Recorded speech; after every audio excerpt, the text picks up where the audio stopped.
Time now joining us for a chat is Claudia Chender, leader of the NDP here in our fine province of Nova Scotia. Claudia Chender, thanks for joining the show. We appreciate it. Thanks for having me, Todd.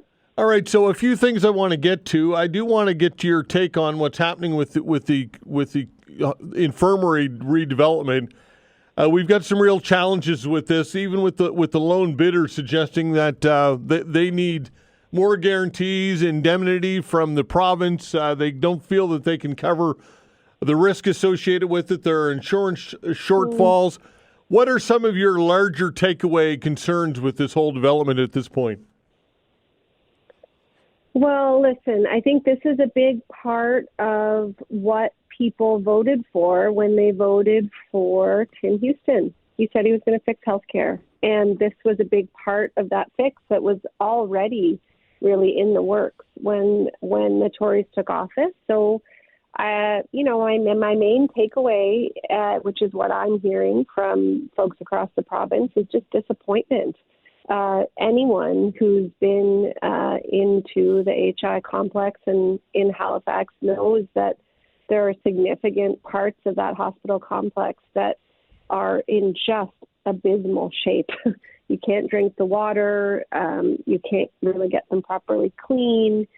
They are not a place where you want to be when you're really sick, or where you want to be with your loved ones who are really sick. So there's no question that work needs to proceed. We had a year delay where they said they were going to rescope the project, which the year delay, I think was problematic. Rescoping the project, though, this government came to power and said, we want to double our population. And so we need to make sure that if we're going to invest billions in infrastructure, that it's actually going to accommodate the needs and the numbers of the people that are going to be living in the province, because, of course, this is a hospital that serves the whole province and beyond. But now after a year delay, no rescoping of the project, and now one bidder in what was billed as a competitive process who's not even coming to the table. I think there are big concerns in how this file has been managed, but above all, people just want access to health care. And this is yet another roadblock where people aren't getting the health care they need. I would think it would be a problematic when it comes to recruitment, when it comes to retention. This would be huge. It's got to be a factor, I would think.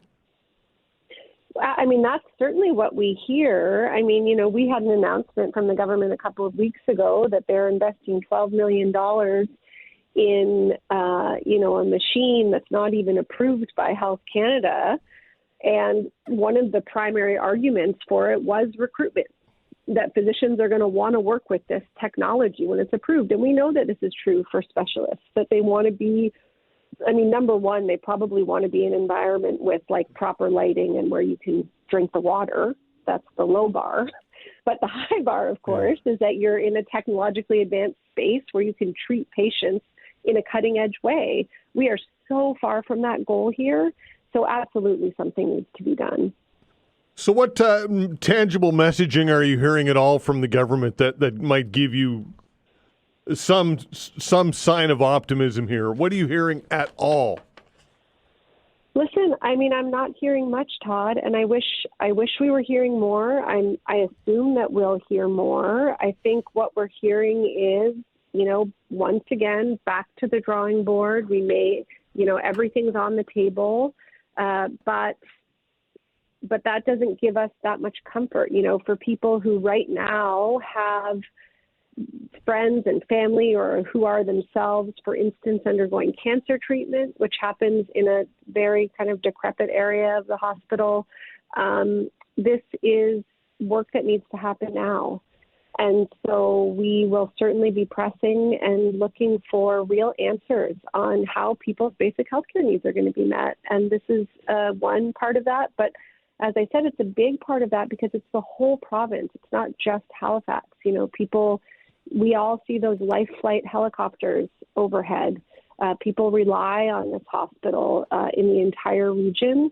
And, it's incumbent upon this government to ensure that it can deliver the healthcare services that it's relied upon for. And I think right now that's in some question. All right, let's shift gears. The president of Nova Scotia Power says proposed legislation limiting power rate increases would jeopardize the province's goal of getting off coal by 2030. Peter Gregg says the bill would restrict the utility's ability to make the immediate investments needed to strengthen the system and to move to renewable sources of energy. Do you have any sympathy, if that's the right term, at all to what he's saying here? Oh, well, I mean, I don't have a lot of sympathy for Nova Scotia Power, but the reality is that 2030 goal is a legislated goal that was passed in the legislature by this majority government. And so the reality is that they have to meet that goal. And so, you know, if they take Peter Gregg and Nova Scotia Power at their word that Nova Scotia Power is not going to be able to make the investments to do that, then the government's going to have to figure out another way to do it.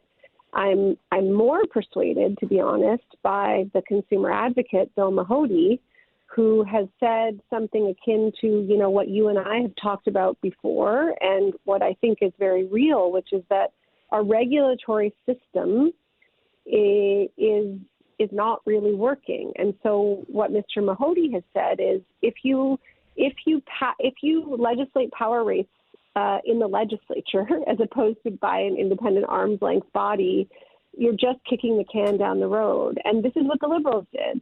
They froze power rates for 10 years, which was, you know, relatively good for consumers. We had stable power rates, but then led to this massive increase request by Nova Scotia Power.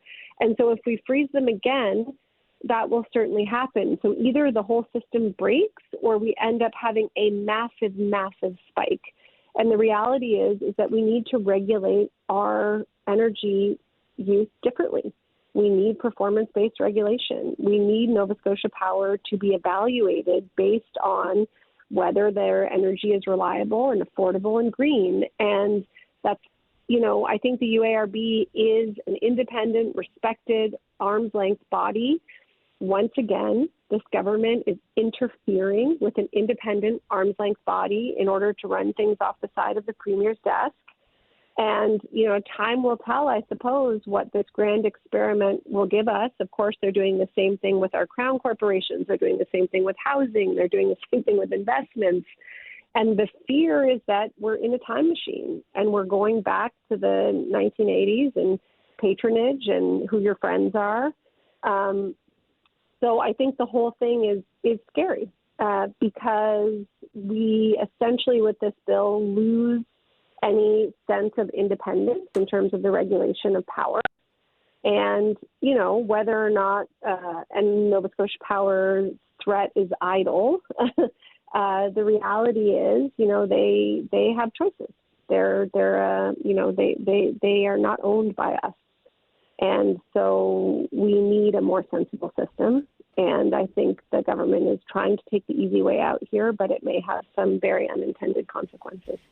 All right, so you talk about performance-based, but what the company is saying, in order to get to performance-based, we need cash. We can't do it without some infusion of cash. So how do you get to performance-based without an infusion of money to make those targets happen and make them a reality? Well, I mean, I'm not suggesting that there doesn't need to be cash for, you know, things like the Atlantic Loop, but remember that we have no guarantee that the Atlantic Loop is going to happen anyway. I mean, we absolutely have infrastructure work that can happen between Nova Scotia and New Brunswick now, but we don't know if Quebec is on side, and we don't know, crucially, if the federal government funding is there for the Atlantic Loop. So all of this is a hypothetical conversation, really.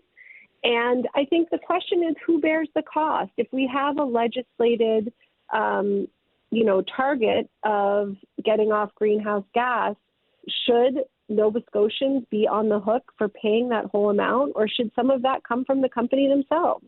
And this is where the performance-based regulation conversation comes from. Is, you know, do they get to pass through every single cost, or are some of those costs that need to be borne by the company?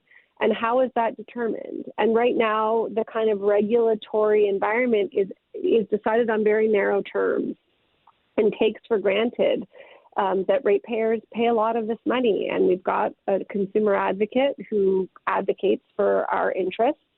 But other than that, we don't have a system that actually rewards the company. And we saw this with solar. And I think, I would argue this is a good move that the Houston government made, credit where credit is due, that they, solar energy actually negatively impacts Nova Scotia's power's bottom line. If we're generating our own energy, we're not buying it.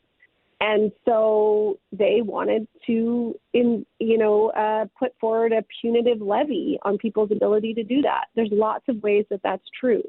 And so we don't want that to be the case anymore. We want us all rowing in the same direction to say there's value for everyone when we are meeting our targets and getting off coal. Right now, there's value for the company in that because they can charge back exorbitant amounts when they build big infrastructure projects. So they like to do that.